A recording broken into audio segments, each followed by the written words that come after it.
اعوذ باللہ من الشیطان الرجیم بسم اللہ الرحمن الرحیم الحمدللہ المالک الحق المبین خالق السماوات والارض والصلاة والسلام علی نبی الاکرم ورسول الاعظم وسراج المنیر وبشیر ونذیر سیدنا و مولانا ابی القاسم محمد اللہم صلی علی محمد وآل محمد وعجل فرجہم اجمعین۔ الحمدللہ جعلنا متمسکین بولایت امیر المومنین و اولاد المعصومین صلی اللہ علی علم المکین علی ابن ابی طالب و بفاطمۃ الزہراء سیدۃ النساء العالمین و بالحسن ذکی عصمت المتقین و بالحسین اکرم المستشہدین و بعطرتہ المظلومین وبعلی ابن الحسین زین العابدین وبمحمد ابن علی قبلۃ الاوابین وبجعفر ابن محمد اصدق الصادقین وبموسیٰ ابن جعفر مظہر المراہین وبعلی ابن موسیٰ ناصر الدین وبمحمد ابن علی قدوۃ المہتدین وبعلی ابن محمد ازہد الزاہدین وبالحسن ابن علی وارث المستخلفین وبالحجت منتظر المہدی علی خلق اجمعین اللہم صلی علی محمد وآل محمد وعجل فرجہم اجمعین۔ بسم اللہ الرحمن الرحیم والعصر ان الانسان لفی خسر الا الذین آمنوا وعملوا الصالحات وتواصوا بالحق وتواصوا بالصبر۔ اللہم صلی علی محمد وآل محمد وعجل فرجہم اجمعین۔ سورہ عصر کے ترجمے اور تفسیر کے ساتھ آپ کی خدمت میں حاضر ہوں، جس میں پروردگار عالم قرآن پاک کا 103واں سورہ ہے، جس میں اللہ قسم کھاتا ہے، زمانے کی قسم، بے شک تمام انسان خسارے میں ہے، مگر وہ لوگ خسارے میں نہیں ہیں جو ایمان لاتے ہیں، جو عمل صالح کرتے ہیں اور ایک دوسرے کو حق اور صبر کی تلقین کرتے ہیں۔ حضرت موسیٰ علیہ السلام سے ایک مرتبہ پروردگار عالم نے کہا، اے موسیٰ، میرا بندہ مجھ سے ہر چیز مانگتا ہے، وہ صحت مانگتا ہے، وہ تندرستی مانگتا ہے، وہ رزق مانگتا ہے، وہ اولاد مانگتا ہے، وہ سکون مانگتا ہے، وہ اپنی زندگی کی تمام آسائشات مانگتا ہے، لیکن میرے بندے نے کبھی مجھے نہیں مانگا۔ ہم جب اپنی زندگی پر نظر ڈالتے ہیں تو یہی کیفیات ہمارے ساتھ ہیں۔ ہم اللہ تعالیٰ سے ہر نعمت کا سوال کرتے ہیں، اللہ تعالیٰ سے ہر نعمت کے لیے اپنے ہاتھوں کو پھیلا دیتے ہیں، دعا کرتے ہیں، اے پروردگار ہمیں رزق چاہیے، ہمیں اولاد چاہیے، ہمیں سکون چاہیے، ہمیں آسائشیں چاہیے، ہمیں سب کچھ چاہیے، لیکن ہم کبھی اللہ سے اللہ کو نہیں مانگتے۔ جو لوگ اللہ سے اللہ کو مانگ لیتے ہیں وہ خسارے سے نکل آتے ہیں، یعنی اللہ سے عشق مانگنا، اللہ سے اللہ کا عشق مانگنا، اللہ سے اللہ کی قربت مانگنا، اللہ سے اللہ کی محبت کو مانگنا، اللہ سے اللہ کے یقین کو مانگنا۔ مولا کائنات حضرت امیر المومنین علیہ السلام ارشاد فرماتے ہیں کہ انسان کے جسم کی 6 حالتیں ہیں، بالکل اسی طرح انسان کی روح کی بھی 6 حالتیں ہیں۔ وہ کبھی جاگتا ہے، کبھی سوتا ہے، کبھی وہ صحت مند ہو جاتا ہے، کبھی وہ بیمار ہو جاتا ہے، پھر وہ زندگی گزارتا ہے اور بالآخر وہ موت کے منہ میں چلا جاتا ہے۔ ان تمام کیفیت سے انسان گزرتا رہتا ہے۔ جب وہ جاگتا ہے تو اللہ تعالیٰ نے انسان کے جسم اور روح کا ایک مرکب بنایا ہے جو انسان کا بدن کی صورت میں نظر آتا ہے۔ جسم جو ہے ہم دیکھ رہے ہیں اور روح جو ہے وہ نظر نہیں آتی، مگر اپنے آثار سے وہ دکھائی دیتی ہے۔ جس طرح انسان جب زندہ ہے تو اس میں روح ہے، اس روح کی وجہ سے وہ دیکھ سکتا ہے، بول سکتا ہے، سن سکتا ہے، چل سکتا ہے، پھر سکتا ہے، چیزوں کو اٹھا سکتا ہے، سوچ سکتا ہے۔ لیکن جب انسان مردہ ہو جاتا ہے یہ تمام اعضائے جسم ہیں مگر روح نہیں ہے۔ اب وہ آنکھیں ہیں مگر دیکھ نہیں سکتی، زبان ہے بول نہیں سکتے، کان ہیں سن نہیں سکتے، پاؤں ہیں چل نہیں سکتے، تو یہ کمال روح ہے۔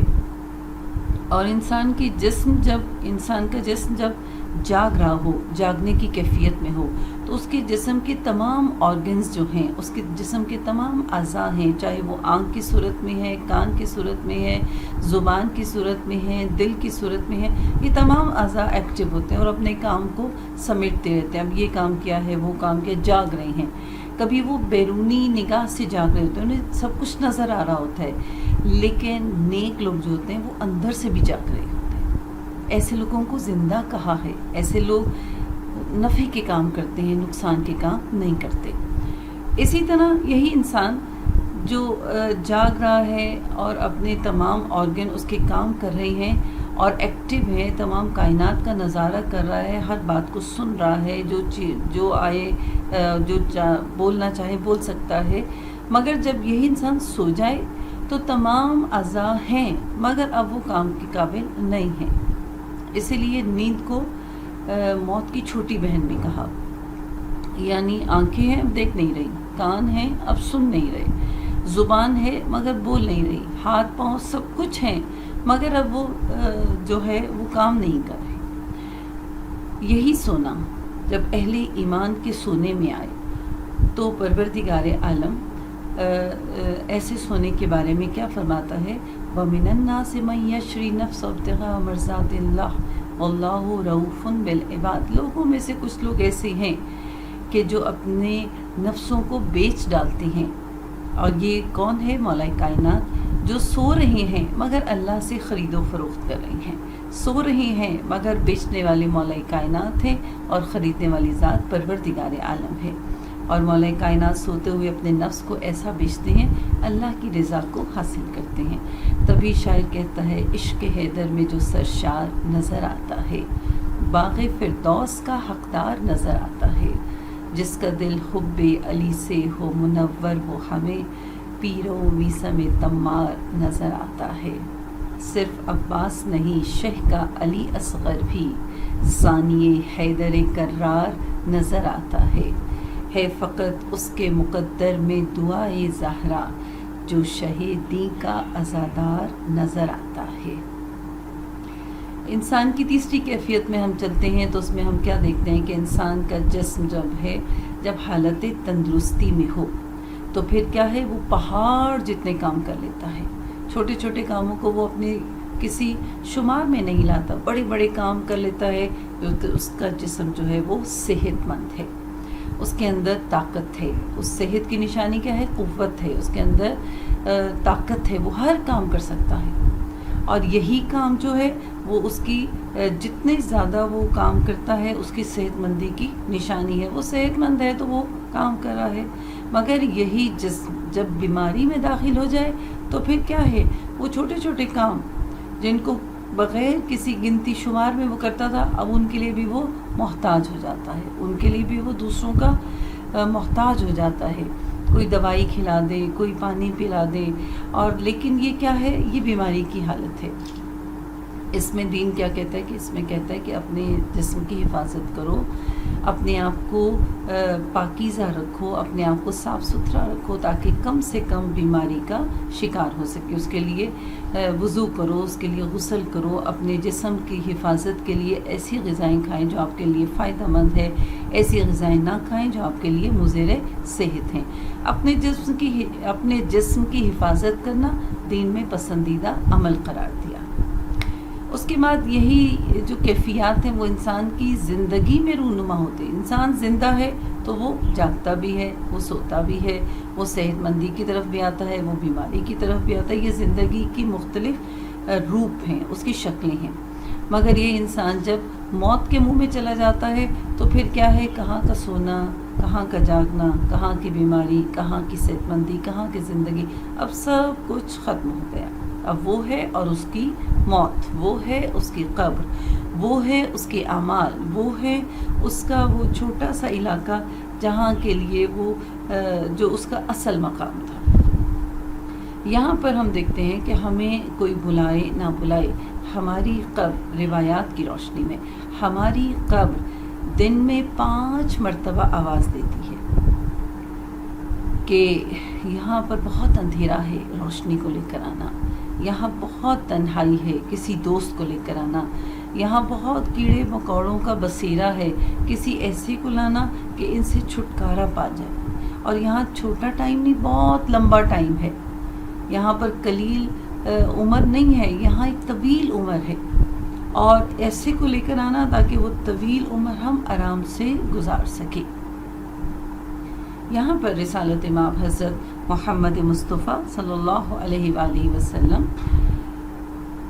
جب معراج پر گئے تو آپ نے وہاں پر جناب جبرائیل کے قدموں کی چاپ کو سنا.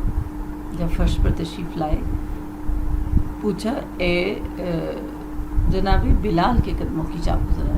جب آپ فرش پر آئے تو آپ نے کہا، جناب بلال کو بلایا اور کہا اے بلال کیا آپ عرش پر تھے؟ کہا نہیں یا رسول خدا، میں تو اپنے گھر تھا. کہا نہیں، میرے کانوں نے آپ کے قدموں کی چاپ کو سنا ہے. کہا یا رسول خدا نہیں، میں تو اپنے گھر میں تھا، میں اپنے گھر میں سو رہا تھا. تو جب جناب رسول خدا نے سنا کہ اچھا پھر تم کرتے کیا ہو کہ ہو تم زمین پر مگر تمہارے قدموں کی چاپ عرش پر ہے. تو کہا یا رسول خدا دو کام کرتا ہوں، ایک میں اذان کہتا ہوں اور دوسرا میں باوضو رہتا ہوں. باوضو رہنا ایک چھوٹا سا عمل ہے مگر اس کے اثرات بہت کثیر ہیں. اس باوضو رہنے میں انسان کو پروردگار عالم باوضو انسان پر اپنی رحمت کا ایک غلاف چڑھا دیتا ہے. اس پر ایک رنگ آ جاتا ہے، خدائی رنگ آ جاتا ہے جو وضو کی صورت میں ہے. اس کے اعضاء پر، اس کے چہرے پر، اس کے سر پر، اس کے بازوؤں پر، اس کے پاؤں پر، جہاں جہاں اعضائے وضو ہیں ان پر ایک غلاف آ جاتا ہے. اور جب غلاف رحمت الہی کا ہو تو پھر یہ اعضاء کم سے کم گناہ کی طرف بڑھتے ہیں. ہم اپنے علاقے کے اگر تمام لوگوں کو اکٹھا کریں، سوچیے کتنا رش ہو جاتا ہے. ایک شہر کے تمام لوگ ایک جگہ اکٹھے ہو جائیں، 2 شہر کے ہو جائیں، 3 شہر کے، پورا ملک اکٹھا ہو جائے تو کتنی خلقت، کتنی دنیا.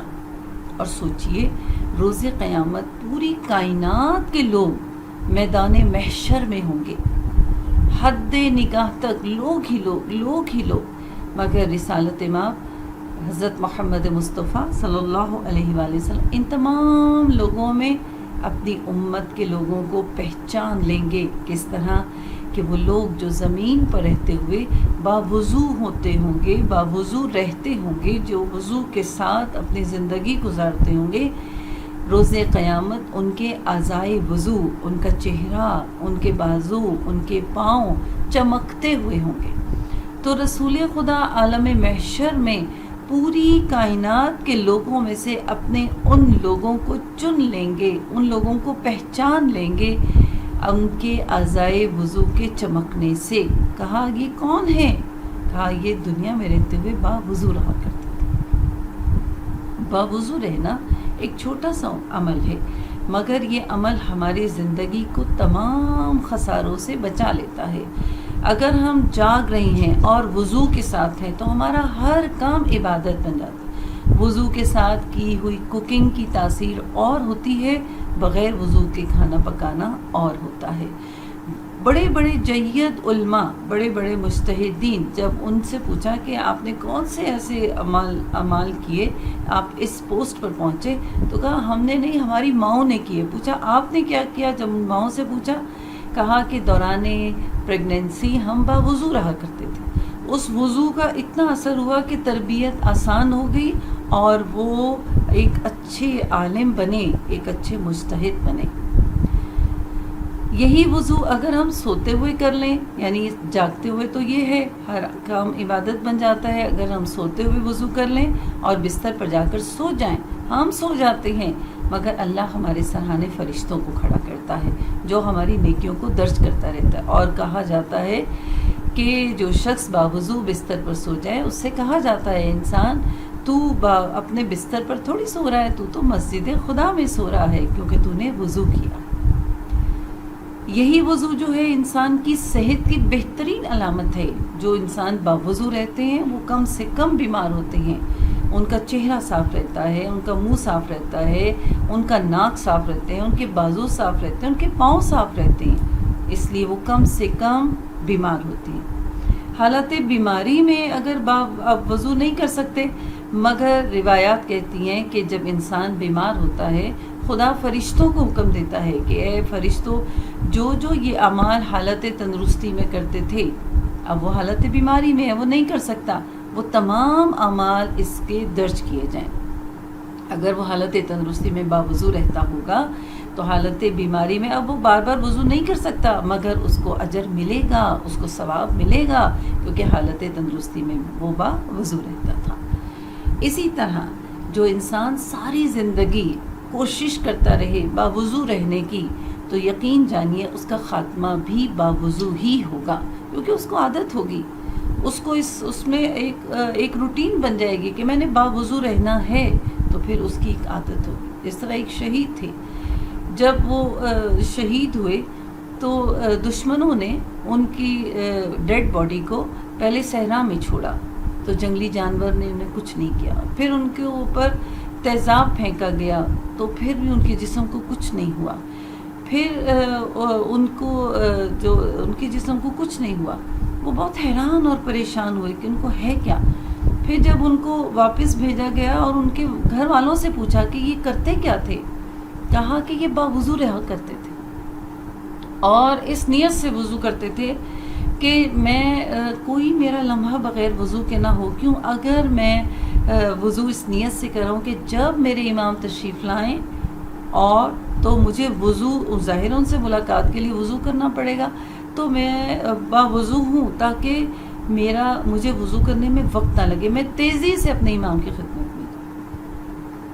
انسان کی زندگی، انسان کے جسم کی یہ 6 حالتیں، اس کو اگر ہم وضو سے زینت دے لیں تو ہمارا سونا بھی عبادت، ہمارا جاگنا بھی عبادت، ہماری صحت بھی عبادت، ہماری بیماری بھی عبادت، ہماری پوری لائف عبادت، اور یہی وضو ہمارے مرنے کے بعد بھی انشاءاللہ ہمارا مددگار. اسی وضو کو جب ہم کربلا کے میدان میں دیکھتے ہیں تو شہزادے علی اصغر کا وہ خون جو ان کے جسم پر اس طرح بہا کہ روایات کہتی ہیں کہ وہ معصوم سا گلا کہ جس کے اوپر وہ تیر مارا گیا جو جنگلی گھوڑوں کے لیے مارا جاتا ہے، جو جنگلی گھوڑوں کے لیے استعمال کیا جاتا ہے.